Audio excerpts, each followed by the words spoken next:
ማለት ፈልጎ ነው ብሩኬ? የኔ ካልሆነ ግን እንተያያለን ሲል ማለት ነው። የኔ ካልሆነ ማለት እኮ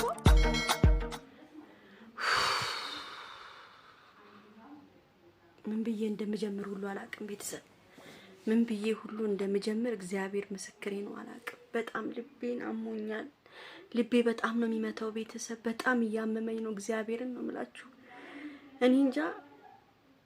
የኔም ባይፍሰስ የኔ ፍቅር፣ የኔም ባፍስስ ሲበል የኔ ውድ፣ የኔ ማር፣ የኔ ምን ላርግሽ? በማርያም አጠገብሽ ብሆን ደስ ይለኛል።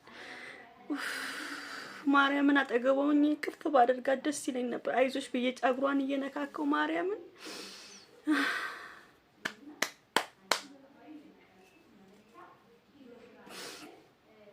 ማርያምን ያልቻልኩም። በቃ በጣም የሚከብድ ነገር ነው። እግዚአብሔርን ነው የምላችሁ። በጣም የሚከብድ ነገር ነው። በጣም ነው የሚከብደው ይሄ ነገር። ምንድነው የሚባለው? እሺ ቤተሰብ ምንድነው ይሄ ነገር? ምንድነው ጉዱ? እርጉዝ ነች አያችሁ አይደለ? እርጉዝ አይደለም ማለት ብለን ነበር። እኔ እኮ እንትን ብያለሁ። ያው የእናንተ ነገር ስለሆነ ነው እንጂ እርጉዝ ነች። እኔ እርጉዝና ያስታውቃል። ሆዷ አይታችኋል። እርጉዝ ነች። እንግዲህ ቤተሰብ በቃ እቺ ልጅ ሁሉን ነገር ጨርሳለች። በቃ እሺ። በመጨረሻ ላይ ብሩኬ ምንድነው ያለው? ሰምታችሁት ምን እንዳለ? ሰምታችሁት ብሩኬ ምን እንዳለ? የኔ ካልሆነ እንተያያለን አለ። ምን ማለት ፈልጉ ነው?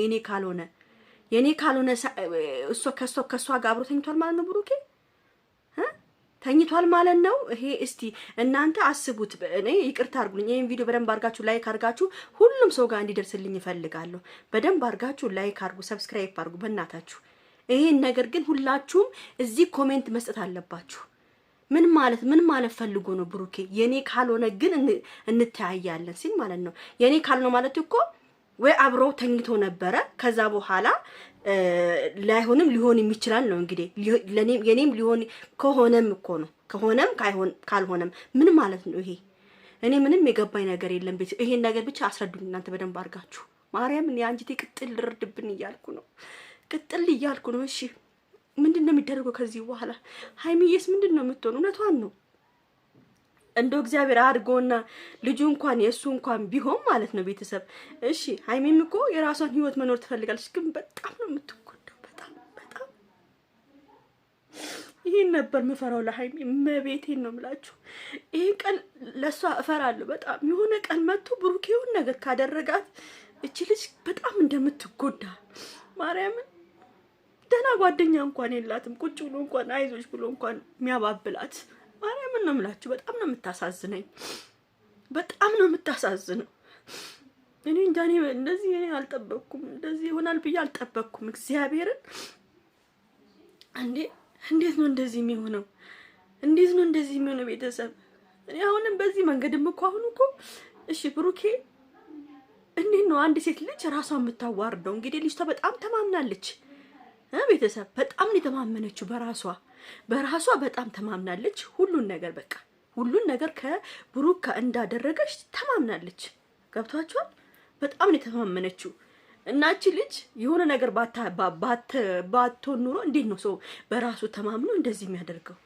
እሺ ንገሩኝ እስቲ። ራሴን ማዋረድ እፈልጋለሁ እርጉዝ ነኝ ብዬ፣ ወይስ እነሱን ለማጣላት የምታደርገው ሴራ ነው? እመቤቴ እንደዚህ የምታደርግ ከሆነ ግን በህግ ነው የምትጠየቀው እቺ ልጅ። እግዚአብሔርን ነው የምላችሁ። የሰውን ህይወት በመበጥበጥና የሰው ከሌላ ሰው ጋር ተልከስክሳ ያረገዘችውን ሰው ፍቅረኛ ያለችው አብረው እየኖረች ያለችውን ልጅ ለመለያየት የምታደርገው ጥረት ከሆነ በጣም ተሳስታለች። እግዚአብሔርን በህግ ነው የምትጠየቀው። በህግ ነው ማናችንም እናት እንደዚህ አይነት ሴቶችን ማጥፋት ነው ያለብን። እግዚአብሔርን ነው የምላችሁ።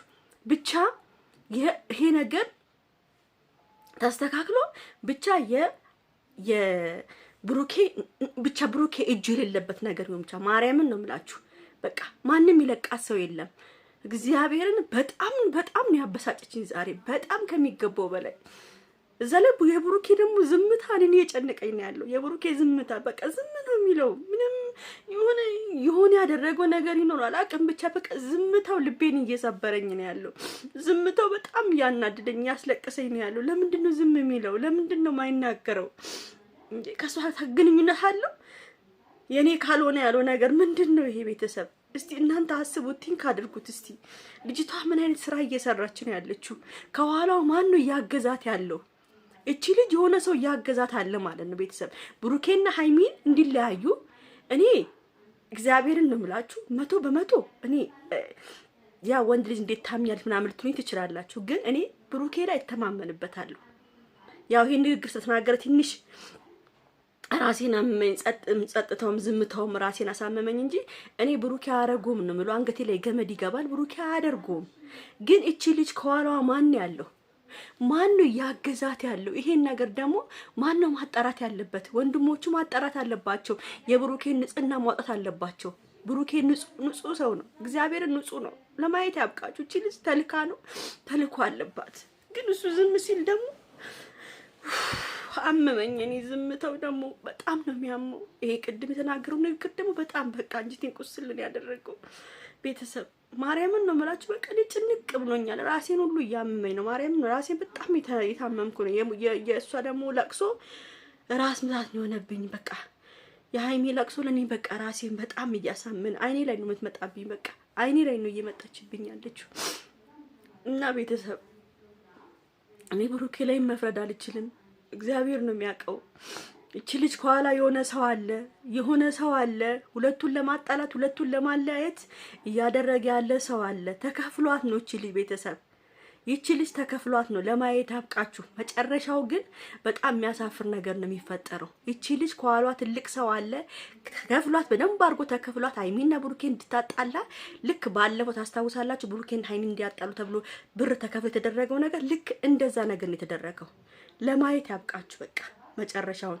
ግን ደግሞ የሚያናዱ ከብሩኬ ጋር አብራ መገናኘቷ እሱ ትንሽ ያስጠረጥረኛል እንጂ ምንም ነገር በቃ ቤተሰብ። ለማንኛውም እኔ ምንም የምናገረው ነገር የለኝም። ማርያምን ራሴን በጣም አሞኛል። እግዚአብሔር የሃይሚን ጠብቃት፣ በቃ ከክፉ ነገር መድኃኔዓለም ጠብቃት። አይዞሽ በሏት በእናታችሁ። ሁላችሁ እወዳችኋለሁ፣ አከብራችኋለሁ። ለማንኛውም ቤተሰብ ደህና አደሩልኝ። ቻው።